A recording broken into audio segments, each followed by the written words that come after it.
Yeah, we're good? Kind of. Okay, something like this. Get the lean in. Each reader, we have quite a selection of heights coming up. You're just going to be on your own. We'll have it all set up for Andy, and then the rest of you have to deal. Anyway, thank you all. I'm Chris Tillman, as most of you know, to friends and family. Thank you so much for coming to celebrate our 5 fiction writers. Please remember, of course, tomorrow the reading for our 5 poets is at 5 o'clock, an hour earlier. I know that's hard, but you can do it. So come along at 5, and then for family and invited guests, we have our reception at the Colonnade Club. I will be wearing my suit as always, my one suit. This really is a special moment. I mean, we love this moment so dearly. It's really less about, I think, people finishing, since many of you will still be with us next year and will be still in the area. So it's less about sort of, I would say, graduating, and more about welcoming you into the fellowship of writers. You already were there slightly provisionally. We've just given you a stamp. It doesn't do you very much good, but you've got it.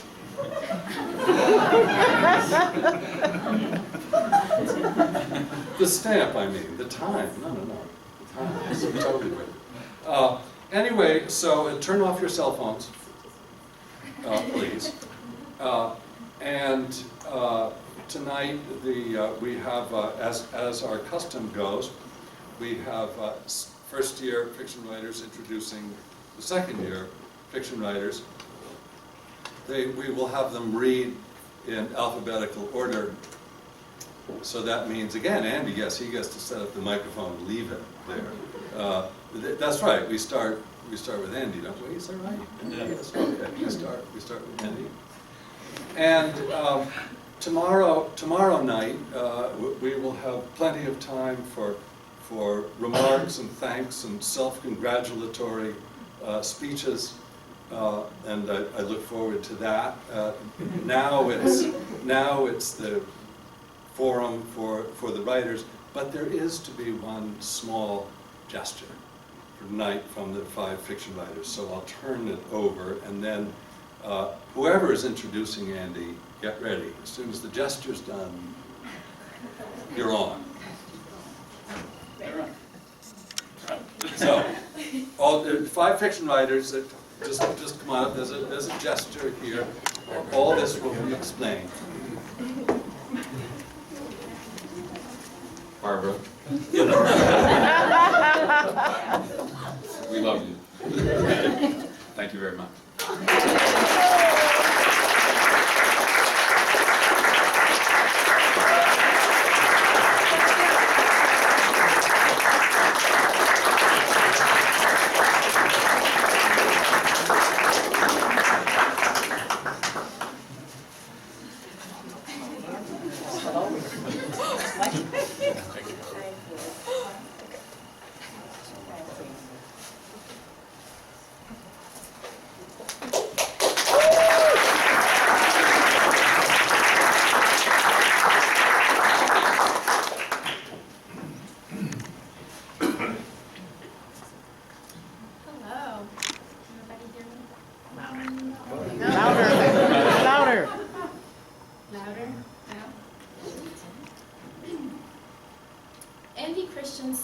Is undoubtedly a writer of plays.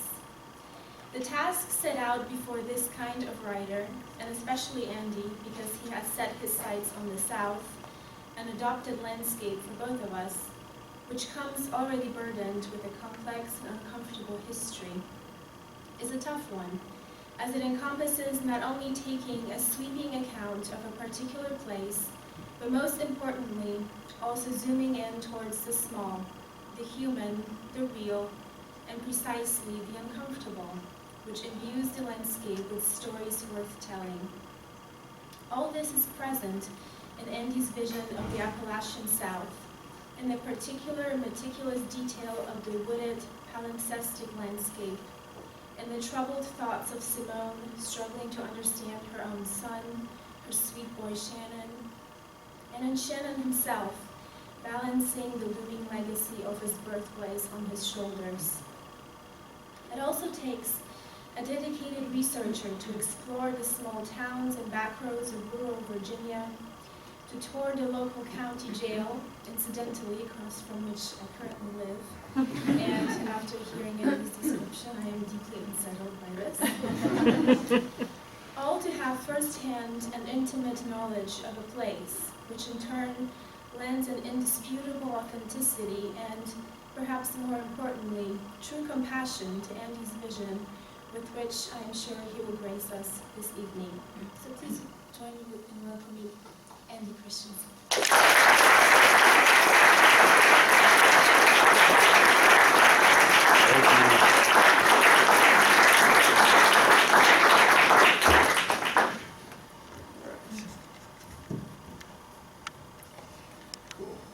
All right, it's going to be a lot of thank yous, but just a quick blanket thank you to the university. Everyone here cares deeply about fiction and writing, and it's really incredible to be here, and I appreciate everything, so thank you.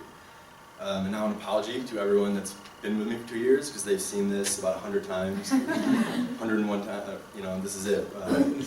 Okay, so this is apart from my novel, I hope it's going to be the prologue. And I've already started editing it, so if I trip up, it's because I have scratch marks all over it. Okay.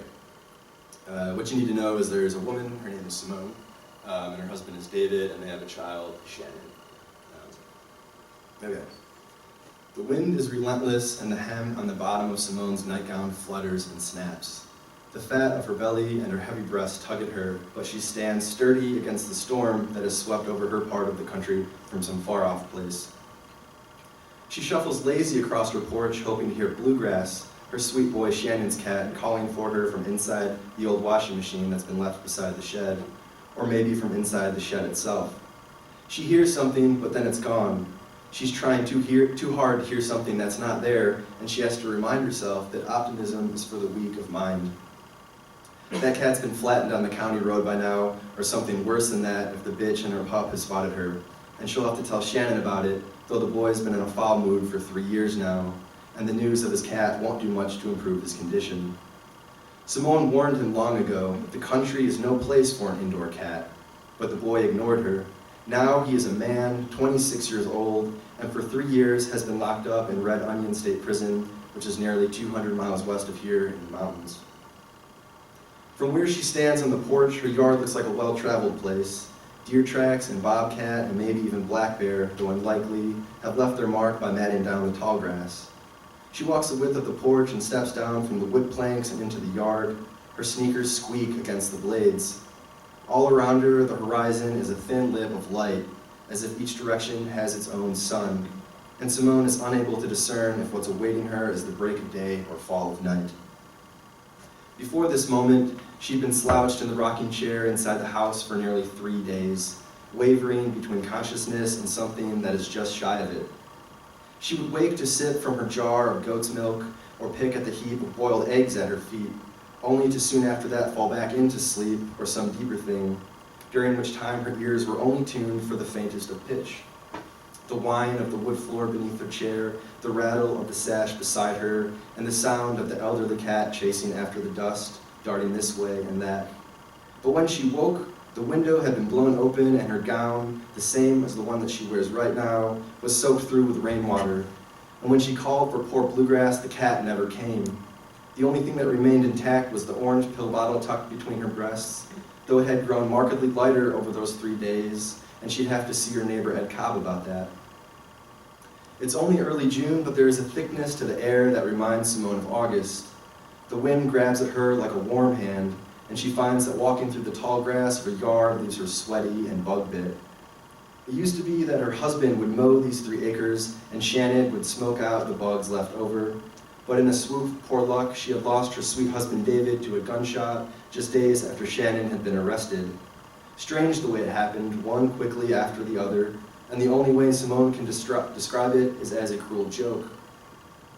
But odd tragedies such as that are about as common as a sunrise, and it isn't too outrageous to think that Simone might see the pattern continue with the death of poor Bluegrass. She circles the shed and whistles, but beside the old washing machine she loses her breath, and so she leans into it and waits. There is a wheeze and a tightness in her chest. She has to close her eyes just to cough, and when she does this, something ugly comes up, and so she spits it out and curses.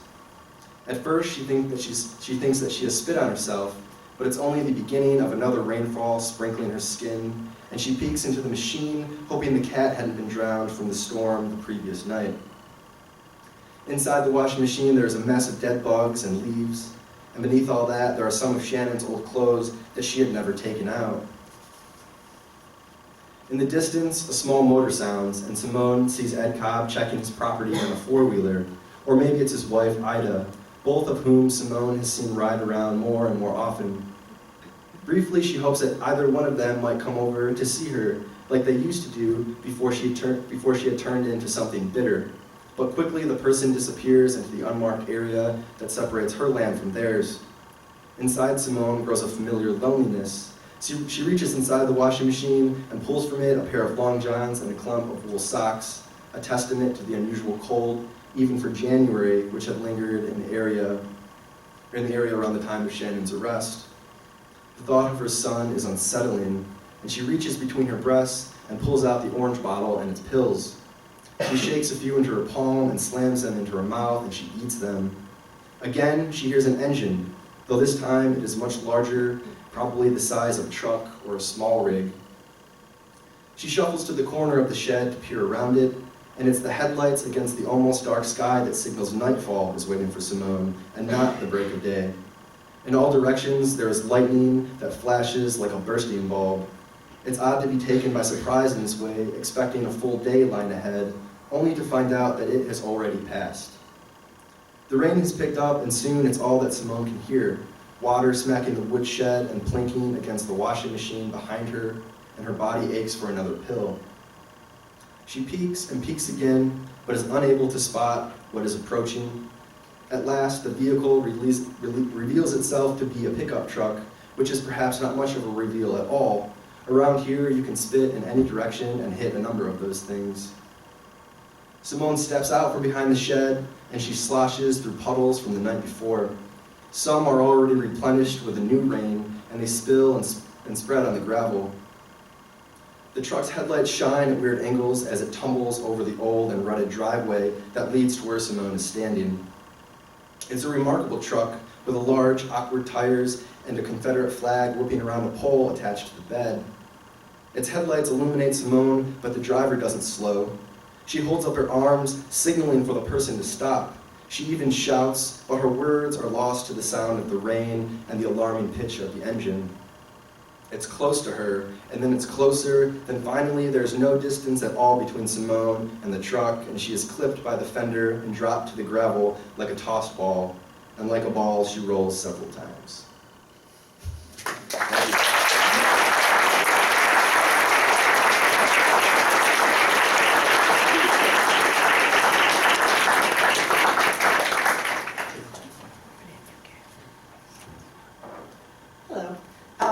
Jesus couldn't be here tonight because he's out of state, but he wrote a lovely intro for Michael, and so I'm here to deliver it for him.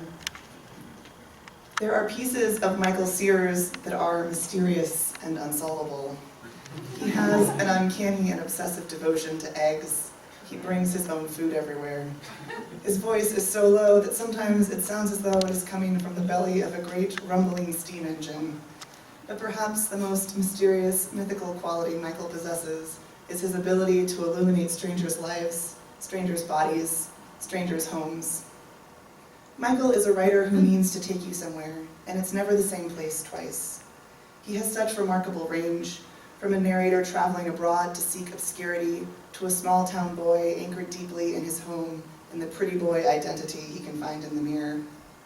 Still, no matter where Michael takes you, you will feel that you have traveled somewhere familiar, somewhere lived in and loved. In Michael's fiction, you will exist. His work is full of the kind of sentences you underline twice, sentences you wish you had written. It is lyrical, precise, smart. Michael inhabits foreign minds. Michael uses his writing to expose the scarred parts of both himself and his readers. But perhaps even more remarkably, Michael can expose the true meaning of your own writing as well. He is such a talented reader in workshop, and sometimes it seems that being a good reader is even more difficult than being a good writer. It takes generosity, something Michael possesses in abundance. His feedback is extensive in both effort and amount. It is filled with empathy for your characters, thoughtfulness. Michael is generous with the worlds you have created, and he is generous to allow you inside the worlds he has constructed as well. Please join me in welcoming Michael Sears.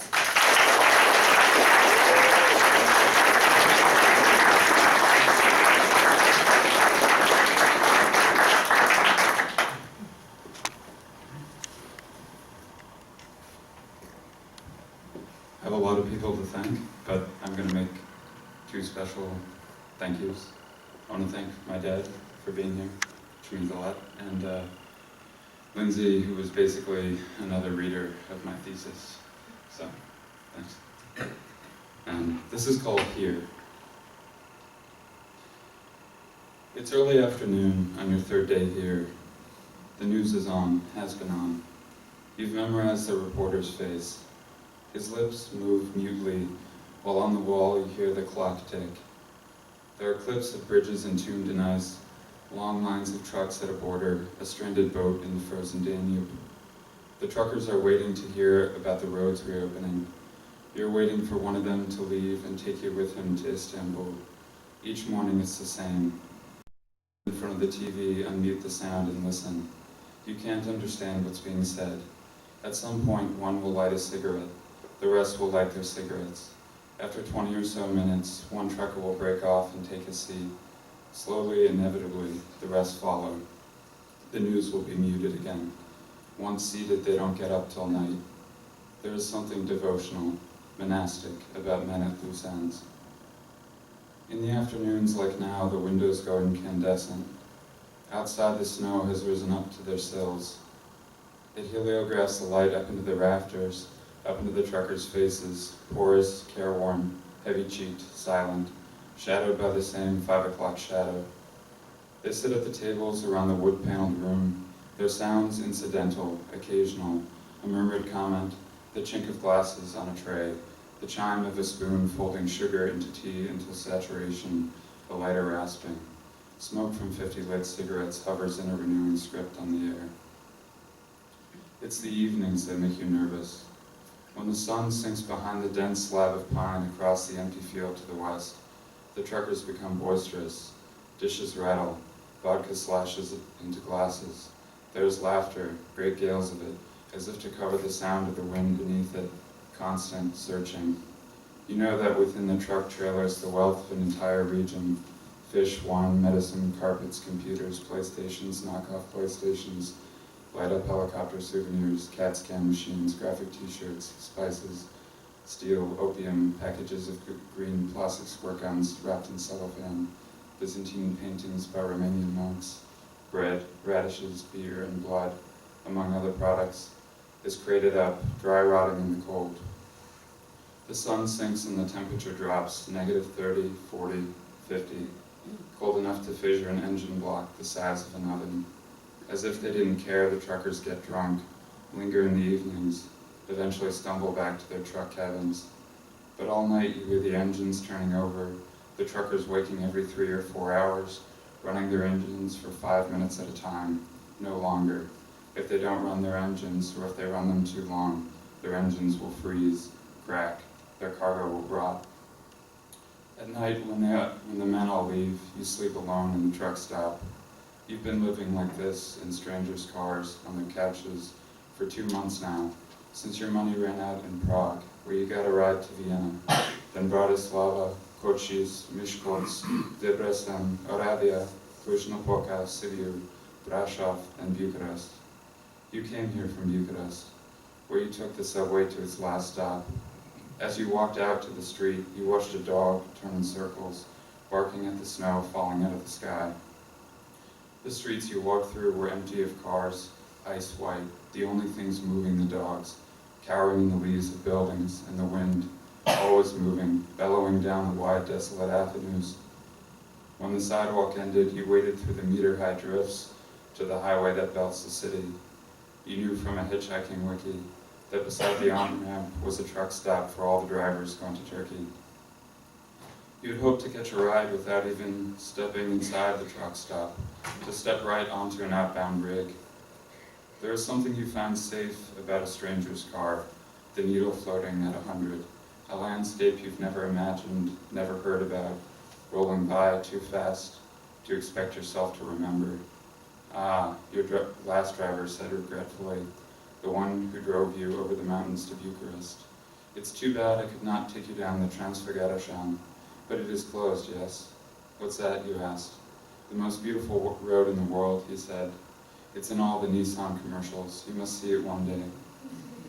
You agreed, knowing you never would. Behind you, mountains diminished. You watched them drain like sand from the hourglass of the rear view. You were headed into lowlands, long snow-covered frictionless fields, mile-wide sides of light sweeping across them. You are comforted by the speed in which the world can pass, how wonders may be forgotten, how you leave the people you meet behind. Every hour on the hour, Volga moves through the room in her bright flowered babushka, bearing her nickel tray of tea, as wide and flashing as a spotlight. 50 tin spoons chiming against 50 tulip-shaped glasses. Every time she passes, she hands you a glass. You crave the bird-sized warmth of the tea, the sugar. You are beautiful, she says to you today. You want to tell her that's a word for a woman, but she's too busy for you to explain. That first day, she was the only person who would look at you. When you walked in, the men were all standing beneath the television, smoking. When they heard the door open and felt the cold air blow in, they turned and understood what you wanted and looked away quickly. You stood in the doorway, unsure if you should be here, and it was Volga who made her way around the room and ushered you inside. Volga sat you down at an empty table. When you asked her whether anybody was going to Istanbul, it was clear that she both couldn't understand your English and that she did understand what you wanted. She warned you with a look not to disturb the truckers. The men spent the afternoon watching the news, standing, talking in low voices. Occasionally another truck would pull into the lot and someone new would walk in. The new man would stare at you, ask the men around him a question, and after they replied, he wouldn't look at you again.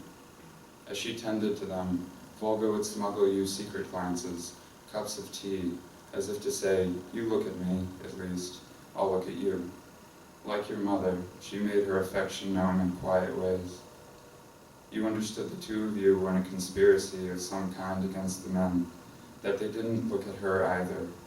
Their eyes passed over her as if she was of the same material as the wood paneling, the loud floral curtains, the scuffed floor. You, on the other hand, were trying not to be noticed, waiting for just the right moment to approach one of the men for a ride. There is a way to make yourself small, and you are good at it. You visit rooms like autumn light and flicker like a sparrow through people's memories. This is the key to the life you found to live, to always be light enough to be removed. You waited all day until one of the truckers broke off from the group watching the news, moving toward the door. Istanbul, you asked him. He shrugged and shook his head.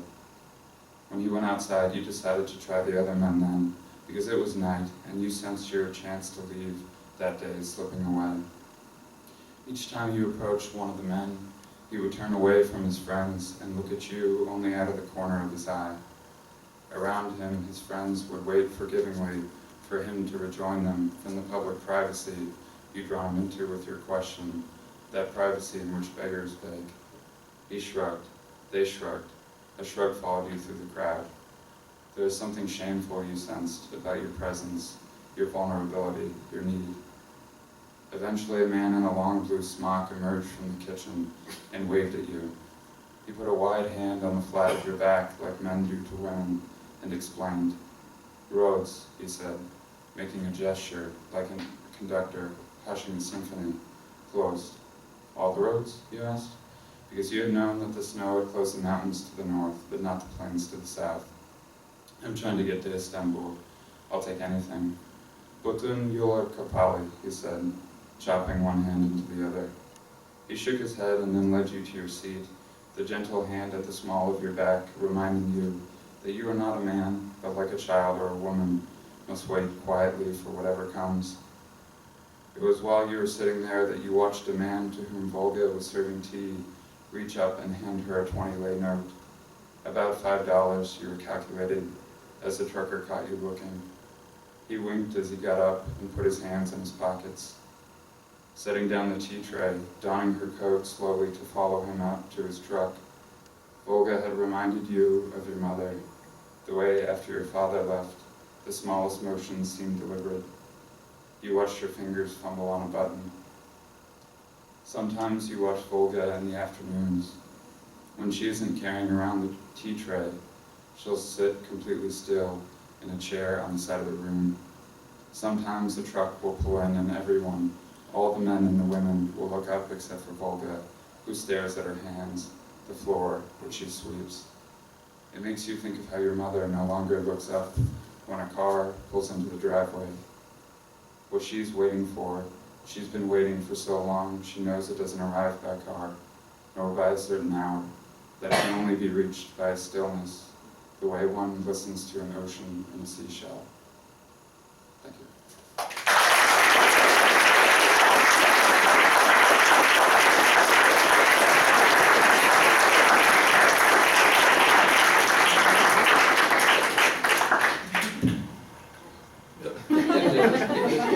Yeah.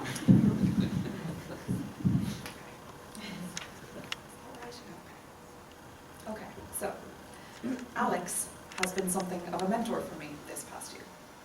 He would graciously decline that title, I know, but I can't think of a better way to describe how Alex has helped me to make the most of my first MFA year.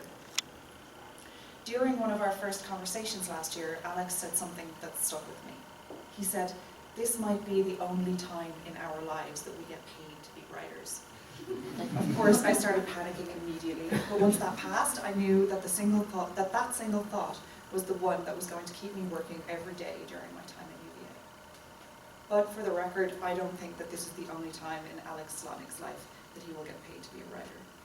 He is the realest of artists, the kind who values reading above all else, the kind whose love affair with language is passionate and embarrassing, the kind who will spend a full 24 hours concocting a long and intricate palindrome for 4 lines of his novel. His love for the written word cannot be contained to a single format. He is a novelist, a poet, a short story writer, a rapper. I'm sorry. There is an urgency to Alex's writing that I have rarely seen in any of my peers. Writing for him is imperative. He writes in order to prove his existence. This may stem from the fact that Alex spends a lot of time thinking about the world outside of himself, about the times we live in and the consequences of our actions, not just on one another, but on humankind as a whole. His story, 1,040 miles per hour, exemplifies this for me. In this story, he imagines what it might be like to be the guy who determines the legality of airstrikes on behalf of the US military. This is not as earnest and serious as it sounds, however, and because it is an Alex Slotnick story, there is humor, there is joy in the language, there are moments of father-son love. The story takes an unexpected turn at the end. One comes to expect this type of subversion from Alex's stories. That and a proclivity towards the use of one as a personal pronoun. On that note, one is very proud to introduce to you all the inimitable Slotnick.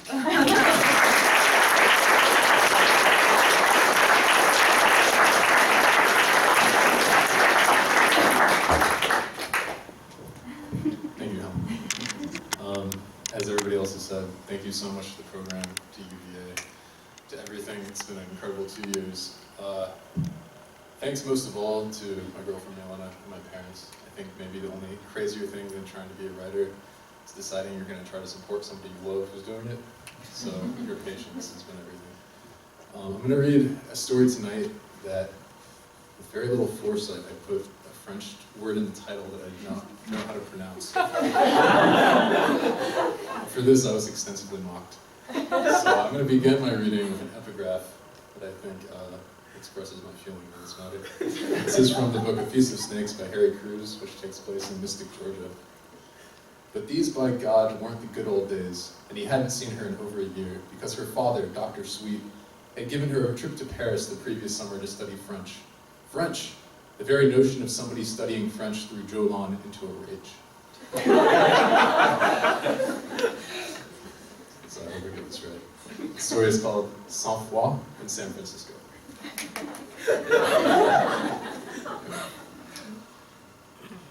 And this is also very much indebted to my parents.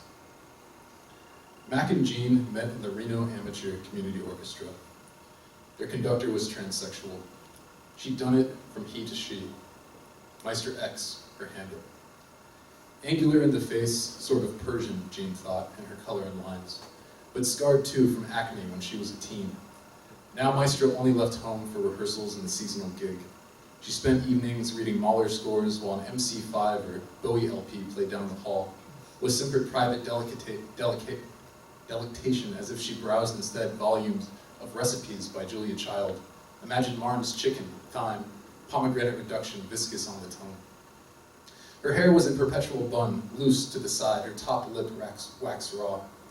So talented she should have had a career in Florence or Vienna or the Berkshires in the summer, if she'd been content to keep her excess cells snug between her legs, her biography biologically unmarred, as a symphony board member in Boston had called it, face and the expression of slur, the one time Meister had hazarded out of Nevada for an audition.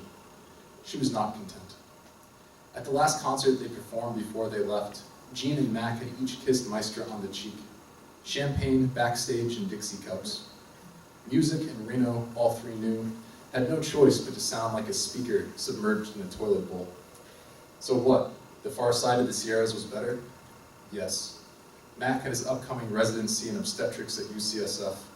Jean, her RN certification and a job offer.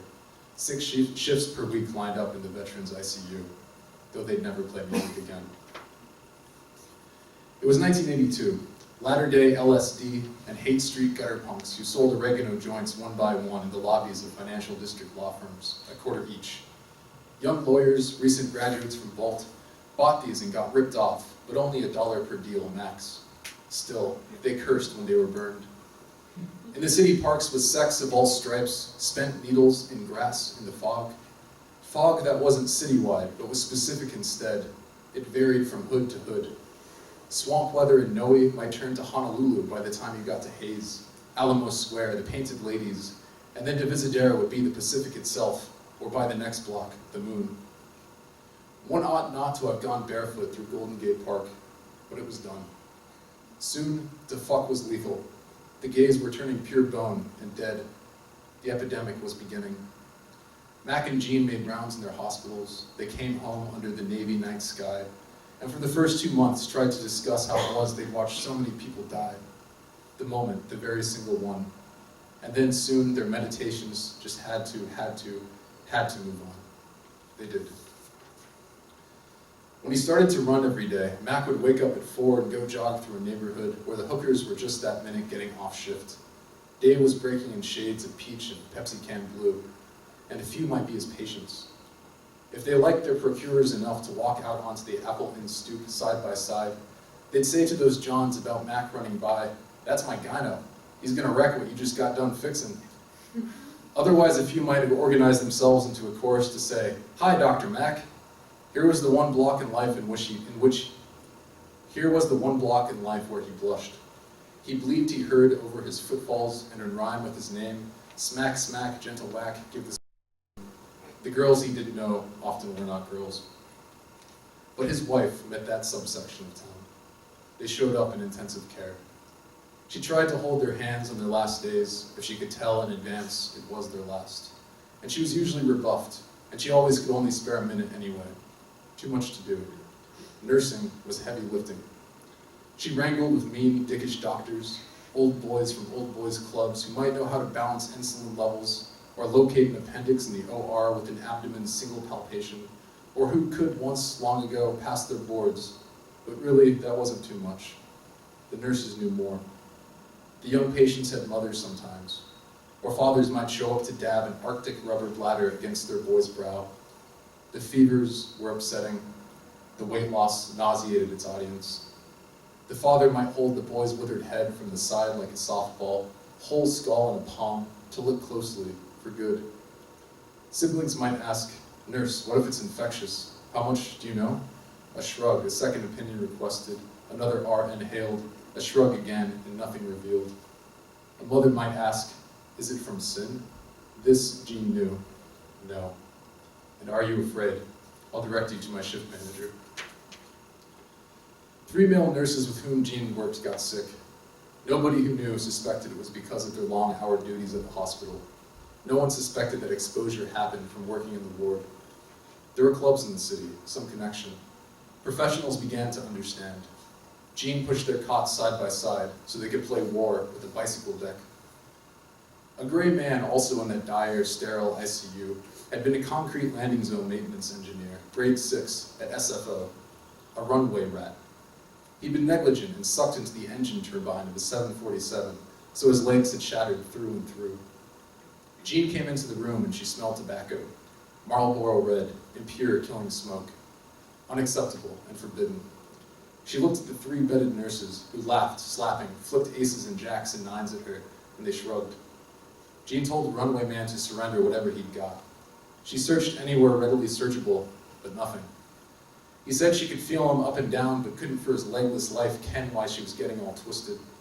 She knew immediately. She pulled back his sheet and up his gown, and with fingertips folded away his pileus and stem to find where he'd inhumed 2 yellow filters side by side in the middle-aged leather hem of his sack. But where had he ashed?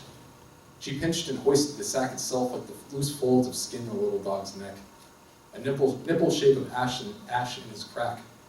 A couple withered matches, too. She gave the smoker a rag with which to dust off the suit. She said she felt bad for him now, having discovered that all 3 of his legs were so gimpy and pulverized. He laughed. The nurses cheered. Jean was good at her job. Later, she was tasked with conducting a survey on one of the dying nurses, to shed light on the epidemic. There was a question in regard to his sexual history. She asked how many partners he'd had in the month before feeling sick. 1,000, thereabouts. Jean recorded nothing. What? There were 4 bathhouses, one wainscoted in oak, one with Corinthian columns, one very modern and bare, one floored with greenery, none naturally carpeted, among which he had rotated, he said, to keep the scenery fresh, each one once per week. A night averaged, he figured, wiggling his fingers in a blur to represent a tally too flurried to count, between 50 and 75 partners. But who knows whether there were repeats, he said. Wouldn't you recognize a face? Faces, honey? With such fun as we have, faces have served their evolutionary role. We're a people much luckier than you. Our cult's title means happy. The 3 nurses would wake with thrush in their mouths, as if overnight their bodies had browsed some sadistic new volume of cuisine and had prepared a batch of sour reduction to serve in reverse, to glaze their tongues.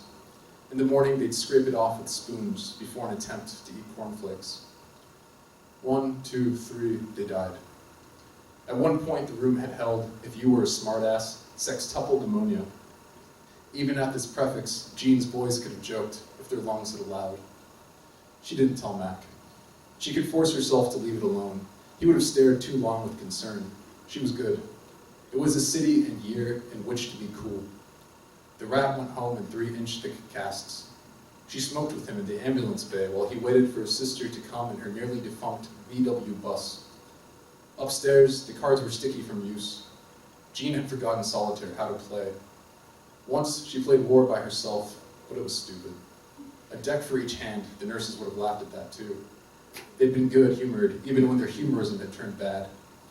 Jean's left hand, the arch-cuirassier of spades, sprawled with the supreme admiralship of hearts on the right.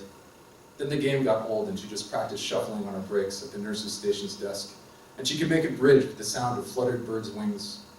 Pigeons in the city looked ill. They had growths on their feet, some no beaks. But you'd never happen upon their bodies. Who knows where they fell?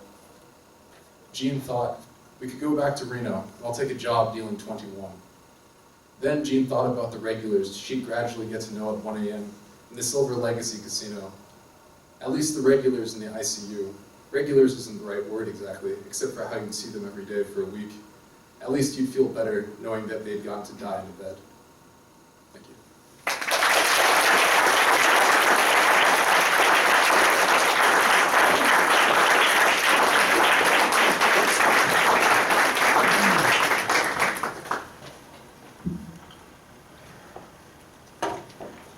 There's a story of Emily's I was reading recently that starts like this.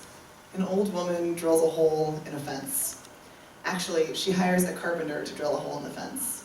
The hole in the fence is drilled so that the old woman, Olive, can sit on her knees and watch a group of boys play sandlot baseball. The old woman is very lonely, hence the watching. The narrator knows this. Sometimes the narrator is sympathetic to Olive's loneliness. Sometimes the narrator is not. True things are often mean to say. I bring up this image of watching because reading an Emily Temple story often feels like peering through a hole in a fence. A professionally drilled hole, of course. A hole that looks over onto a secret garden, or a strange and bulbous orchid, or a group of levitating teenage girls. What I mean is this. Reading Emily's fiction is not like looking into your own backyard. You are entering a foreign world. And strangeness, as we know, can be unsettling and dangerous, like hiking through a deep and treacherous wood. But this is not the case in Emily's work.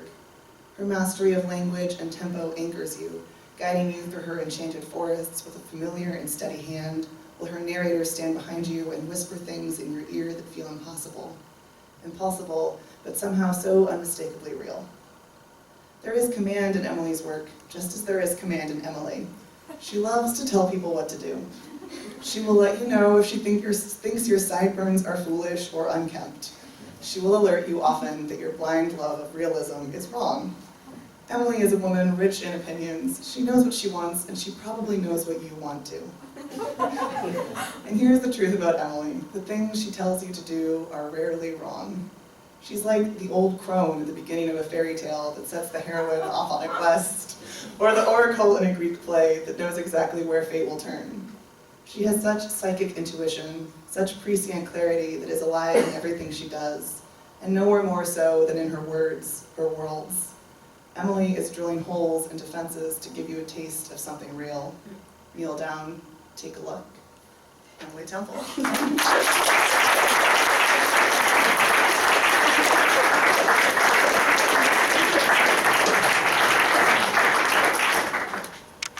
A crone. That's not what it supposed to be.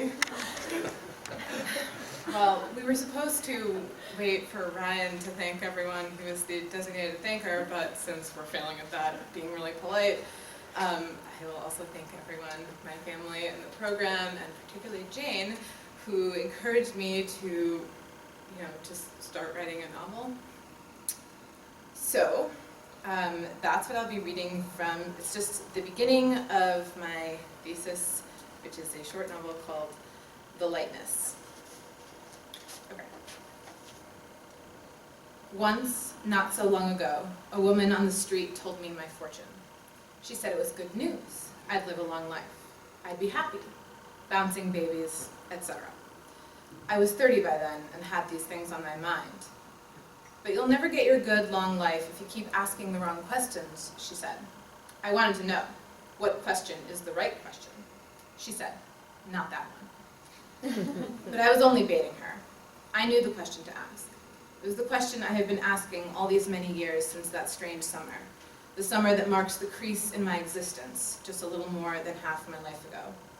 It was the question of exactly what happened on that tall and towering mountain peak, in the thin air, in the dark. The question of blood and body and her face up there. The question of what girls of a certain kind can do, and what they will do, and what they did. Even approaching the levitation center is an exercise in anti-gravity. The center is far enough up in the mountains that the air thins out, becomes less than, before you can even see the building, with its paper white stucco walls, its red-tipped roof, its enormous gold seal. You can feel the atmosphere loosening during the climb in the cab, that nice, thick, sea-level air abandoning you even through the churn of the air conditioning. They say everyone faints at least once in their first week before they acclimate. Acclimate, a mountainous word in every sense, as I think of it now. Once you start feeling fuzzy, they say, just put your head against the cab window. Then, if you raise your eyes, you'll see it up there, like a malignant growth on a ragged rock face, tender roots exposed and dangling. The Levitation Center isn't its real name. That's just what people called it. It had a legend attached, as these kinds of places often do. It was, supposedly, the only place left in America where people could still bring themselves up to hover above the earth. Not by magic, and not even by faith, but rather by the power of some other, older thing. They said there was something about the place, some kind of magnetic energy or balancing aura or geological phenomenon, depending on the person doing the saying, that made it easier for anyone with the potential for levitation to achieve it. It was like one of those thin places you stumble across once in a while on rocky cliffs or in sudden graveyards. Places where the ancient pagan Celts would have said heaven and earth nudged even closer together than their usual 3 feet. Places where it seems there's something else, somewhere else, just near. If you were pinned to the earth by nature, you'd be pinned to the earth at the center. But if not, there was room there, space for upward motion, for unfurling like paper. The cab driver who hauled me up the mountain in the first month of my 14th summer had what looked like a rosary wrapped around his rear view mirror. But instead of a cross, a miniature naked woman, whose breasts seemed not quite to scale, bobbed in the flow of the air vents. She twisted and slapped two-dimensionally against the cheap black cab plastic, and I was reminded again of the shapes of women, the impossible geometry I was meant to fold myself into. I couldn't look at her for long. Not because of the image of my own monstrous teenage self I kept catching in the mirror, her I was used to, but because my stomach was weak in those days. Too much movement unsettled me. I spent the whole ride staring at a misshapen mole on the back of the cab driver's neck. That was the wisdom as far as I understood it. To combat motion sickness, look steadily at something inside the car, something small and still. If decidedly cancerous, spreading out at the edges, no matter. Keep on looking. Try not to move your eyes. At some point in my nausea, the cab turned a sharp corner and pulled up into a white, chalky driveway. There were other cars there, filmy in the heat, all looking tenuous and perched as though they were waiting for something terrible to happen. I was always waiting for something terrible to happen. What I considered to be a lot of terrible things had already happened by then, and I figured it only made sense. But how could I have known what terrible was? I was just a child on that first day. A man and a woman were waiting for the cab, both smiling big white smiles. White on rice, I thought. Carte blanche, pure as the driven snow, blood white, white knuckle, white night, white lies, whitewashed, raise a white flag. This was often the way I considered my world, with layer upon layer of meaningless terminology. Naming things calmed me. It still does. When I paid the driver, I didn't mention his mole. This was my small revenge for taking the turns too fast, for the bobbing, big-breasted beauty, for yes, the face in the mirror. "Welcome to the center," the woman in white said as I stumbled from the cab, even woozier from the altitude than I had imagined I'd be. Don't stand up too fast, they tell you, but it's easy to forget. The man next to her took my bags and made off with them before I could wrap my mind around a protest. Where you'll soar to new heights, but where you always start out just a little lower than you were before you came, the woman was saying. The words came out canned, and I wondered how many times she'd already said this today, how many girls like me waited, heads a-swim, inside the huge stucco building. Can't get any lower than that, I lied, but she'd heard that one before. During the year, the Levitation Center was a meditation community that held various programs in the Shambhala Buddhist tradition. Most of these were meditation retreats punctuated by talks given by visiting Tibetan teachers, or what they called workshops, in different kinds of spiritual activities or guided meditative practice. They had names like Nundro Retreat and Great Eastern Sun Vision and Mudra Space Awareness and Scorpion Seal Assembly. The one I was in for was called Special Teen Retreat, Becoming a Warrior in Body, Mind, and Heart. That special in there was code for troubled. I never knew why they didn't just come out and say it. The alliteration alone would have been worth the stigma. The program boasted that we'd be exploring what is possible when we are fully present in the moment with the bravery to be who we are, and also spending our time deepening our awareness and understanding of our actions and how we move about in the world, and also that there'd be lots of heart-cleansing activities, and also that we'd be highly supervised. I called it Buddhist Boot Camp for Bad Girls. I was looking forward to the heart-cleansing activities. As it turned out, the center was not one building, but a pair, separated only by a corridor of grass thinner than a sidewalk. The two structures looked as though they had once been a single building, first clean and white, and then cleaved down the middle by some violence of nature or the scalpel of a mad architect. But of course that couldn't have been true. It didn't make any sense, and besides, we would have been able to see the scars. Maybe, as I think of it now, the strip of grass was a way to encourage a sense of openness, of freedom. Or maybe it was just a nod to modernity from a creative builder with some extra time on his hands. The west building, stacked towards the mountain face and away from the road, was plainer, but with more wide windows, a huge sheet of them to let in whatever light the rocks allowed. The east building, which teetered over the relentless, jagged drop, displayed the center's enormous seal, a knot of eternity entombed in a golden emblem that seemed to absorb every scrap of light. Each building had an elaborately painted and enameled front door covered with signs and symbols like mystic wards against the evils of the outside world. But of course, that summer, like every summer, they were inviting the evils of the outside world inside, white teeth bared and welcoming. There was also, somewhat incongruously, a baseball diamond behind the main buildings, all done in pristine white sand like the driveway, with gold bases and gold lines and a golden cage behind home plate. Some monk must have liked the game, must have thought it delightfully American, must have played it with glee, bleaching the hems of his orange robes. The wind was high in the mountains that first day, and it caught in the loose, pushing the grains up into tendrils, so when I was led past the diamond, the thing looked like a broiling cauldron, popping and crackling, steaming its questionable contents up into the air. Then the tendrils merged and pulled themselves up into a funnel, a mini twister right there, hovering along the first baseline, snow white and sparkling in the sunlight. I stopped behind the white-toothed woman who was chattering away about the different afternoon activities. The sand twister evoked a deep fear in me, though I couldn't say exactly why. I still can't say why, but perhaps it was something Dorothy-related. Or perhaps it was some bald balk at the disobedience of the phenomenal world to act as I thought it should. I had less patience for the suggestion of the supernatural then than I would in the weeks to come, and the twister was as close to magic as I had ever seen in the real world. Twisting your words, twist in the wind, do the twist, twist an arm, twist of fate, twist the knife.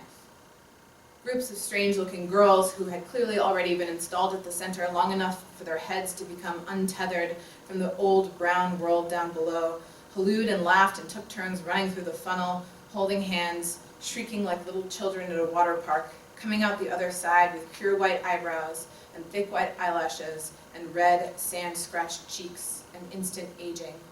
The sight of it made me want to shake out my shoes.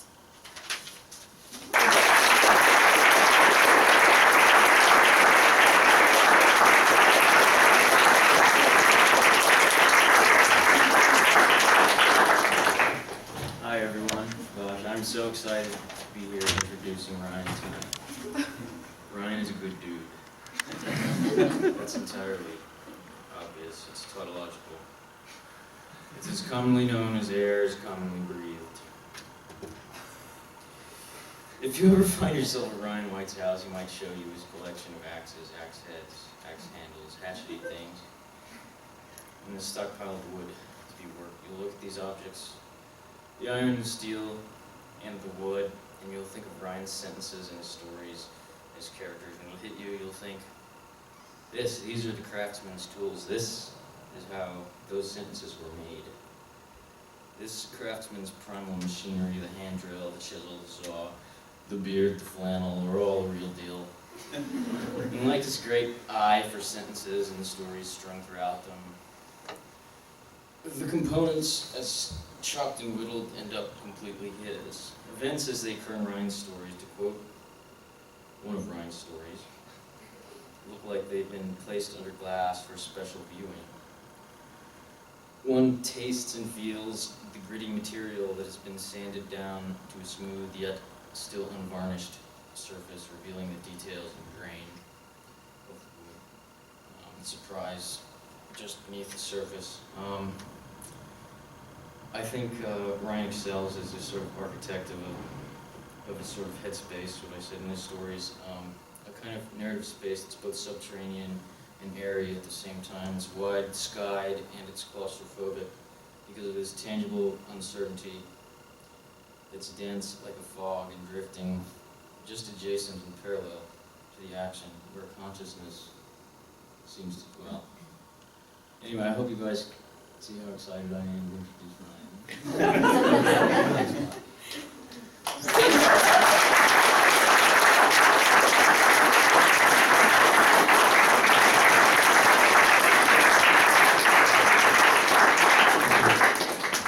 So it's great to see so many friends and colleagues and friends. I'd also like to thank my parents and my brother and Katie for coming out. And Celtic asked me, because I'm blessed, to speak for our cohort, first years, those who came before us, about the faculty and administration. I mean, what to say? It's like we all come here the first year with these ideas about ourselves and who we are, what we want to do, and suddenly we're given all this time to reckon with that secondary, malnourished self, that like writerly self, and it's sort of like an incubator for baby chicks where they're all going to be chickens eventually. And so, thank you for your nourishment, your hard work, and your enthusiasms.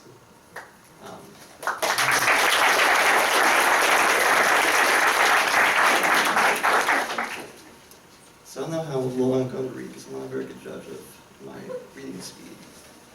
But here we go. This is from a story called Heat Death of the One and Only. There was going to be a parade. When the news finally reached us, it was canceled. It had been a full day after the actual announcement, and the local officials and city council members were scrambling to prepare a response. They called NASA first, but were redirected to a private company that it was determined was actually funding the expedition. A response was needed immediately. The best they could come up with was, "We'd be happy to." No one knew what this new title would entail. All that was known was that our town had been chosen, and we would be asked to supply an exhibition of sorts, of life in our community, to be sent in a capsule aboard the interplanetary beacon. Our mayor, Mayor Sheila, called the marketing department for the expedition to ask how we had been selected. Amidst the exaltations and fears of the more ignorant, it was agreed by all that it was about time someone made note of the town, even with such a vague appreciation. We all liked to find here, which seemed reason enough to be chosen. But after someone asked for an elaboration, Mayor Sheila admitted, "It was nothing we've done except that one of the astronauts was born here. They've chosen the hometowns of all the crew." This astronaut business was really a surprise to everyone. The astronaut had been born here, raised in school, even went through a few semesters to community college. A meeting was called. The mayor asked the teachers from the high school if they could spare a few remarks, really the more poignant memories of the astronaut as they remembered him, a child and a student. No one came forward. "Did any of you have him as a student?" she asked the block of teachers seated at the front right column of chairs. They looked at each other, shook their heads. He was a prominent athlete as well and excelled in football and track teams. I'm looking for a story that might show who we who didn't know him, his personality, his person, so we may honor that in our capsule. Maybe one of his coaches could give us a few stories from his time on the field. The coach just kept still. "He wasn't here very long ago," she said. "Surely you remember him." They remained still. She figured that they were new, but Jim the Wrench Baller, our football team's head coach, cleared his throat and stood. "I didn't know him. I don't know who would if not me. I've been coaching here for 35 years. I viewed his plaque earlier today to see if anything might come to mind, but I don't recall him. Though he holds the school record for most yards in a game." He paused. "Really, I'm embarrassed. One of the finest players that passed through our halls, and I've forgotten all about him." The mayor appealed to the dairy farmers. He had been a farmhand since summers. This is reportedly where he first developed his strength. None stood. No voices offered a memory of the man. "There must be someone who knew him," the mayor said. The town was well represented, this was certain. No friends, family? Later they checked the yearbooks and found his name, but no photo. And it was the school photography day. A group picture of the boys' track team had him listed amongst those standing in the back row, though the count of those pictures turned out to be one less than the number of names provided. In the photo of the debate squad, the picture labeled with the astronaut's name turned out to be mislabeled. It was actually a photo of my friend Bud, who I was surprised to remember had actually been in the debate squad. The meeting was moved to a local dairy, the cowshed temporarily evacuated to accommodate the large crowd. Under the enclosure, coffee was handed out for warmth. The floor had been washed, but continued to waft the stale scent of cow shit. So I skip ahead a bit. Basically, the whole story is about this town meeting. They're trying to decide what to put in the space capsule. And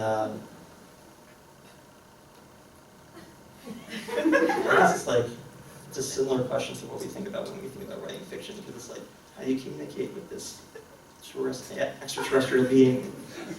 It's hard enough to explain something to someone, but how do you get them to care about what you're saying? Or care about the human race in this case, in this town.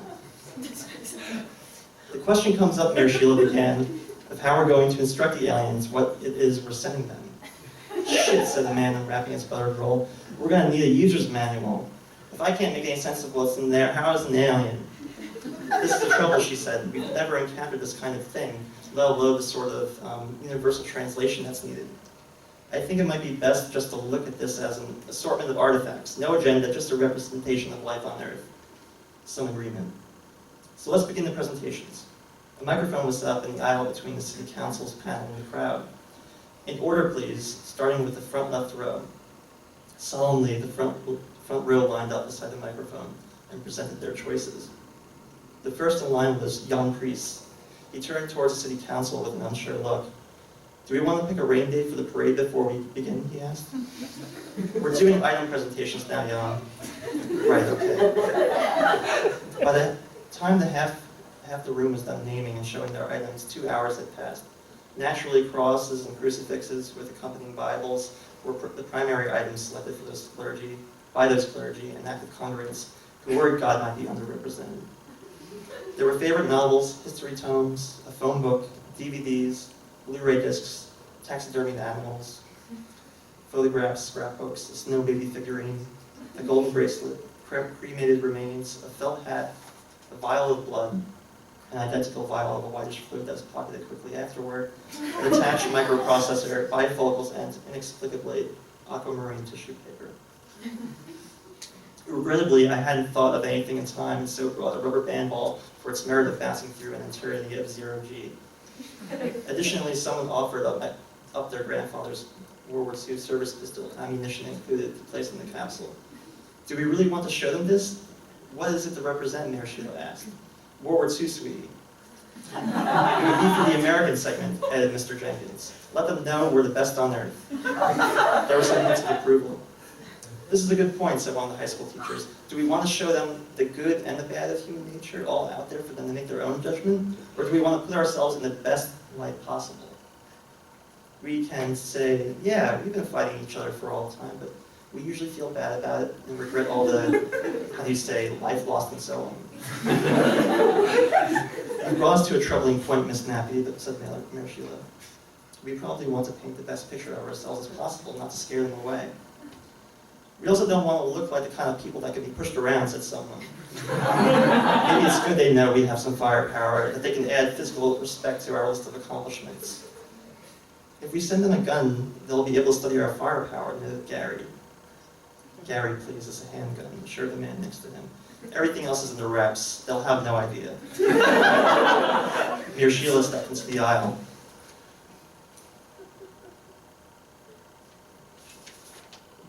Okay, just skip ahead.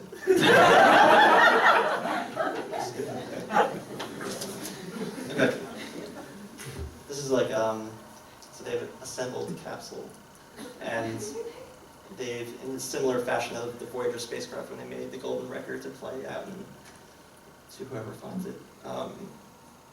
These people make a CD, which is idiotic in its own right, and they fill it with Earth sounds. When my turn arrived, I crouched to enter the shed and was guided to my seat by the audio guy's flashlight. His turtleneck made his head look like it was floating. He refused to say anything, but held up 3 fingers, then 2, then 1, and pointed to me. Okay, I think I've known for a while that I have some very important things to say. I've had this feeling all along that I was crafting a message for you, that would say something about myself. Personally, I mean, while also communicating something about the world of people. You know, I was going to tell you what my ideal is for a person, what I'd like to be, and then what I'm actually like. I'm sorry, this is actually, you know, I'll skip ahead to the end. It's a long story. So, This is the recording. It starts with an owl quietly hooting. An image of darkness comes to mind. Night birds perched on the tree limb, but that wouldn't mean anything to the aliens. It could be two wet rocks squeaking together. The animals are restricted to a large cross-section of birds. The council had some difficulties in finding a database for other noise. Mammalian growls and purrs of affection, then the crickets overtaking a backyard. A 17-year cicada brood and accompanying crush as the truck rattles by. Flies swarming what might be feces or something dead. Bees fickle in their choice of flower. What could be sand dropping through someone's fingers, or which is listed as an ant colony. Sounds of mating, of fear, intimidation.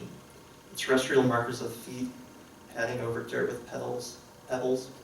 Short grass, tall grass, crunch of snow, scrape of pavement, slow suck of a foot caught in mud. Next we get sounds of splashing, of the sea, waves, modulated surf, a storm rumbling on the horizon and the itinerant whack of distant thunder, a downpour, rain against the glass pane, the swish and closing streak of a squeegee on a windshield, a faucet pouring into a sink, now a glass, a pebble dropped into a deep well. There is giggling, someone has hijacked the track, because there is laughter all around. Splashes, cannonballs executed in the background.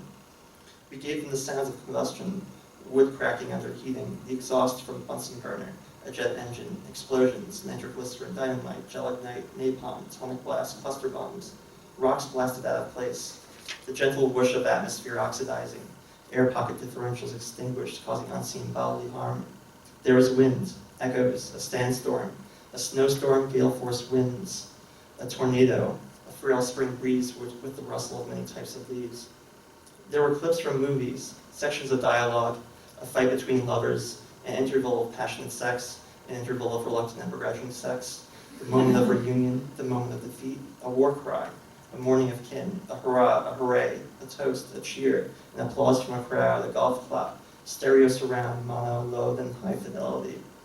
The progression from clawed cough to a hysterical wail before my newborn, Gregorian chants, death metal, a descent into the quietest murmurs of earth noise until all that is left is the ambience of open spaces, of a desert, the Pacific dead zones, Hungarian cave systems, and finally space, the toneless vacuum.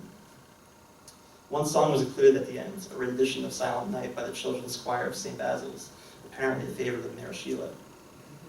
We sat silent as the lights were once again raised, a hand stretched out, first mistaken as an exaggerated yawn, but then accepted as a question. It was Ellen Broadley, who asked what was the nearly universal sentiment of all those gathered. That was all very nice, but when will we have our parade?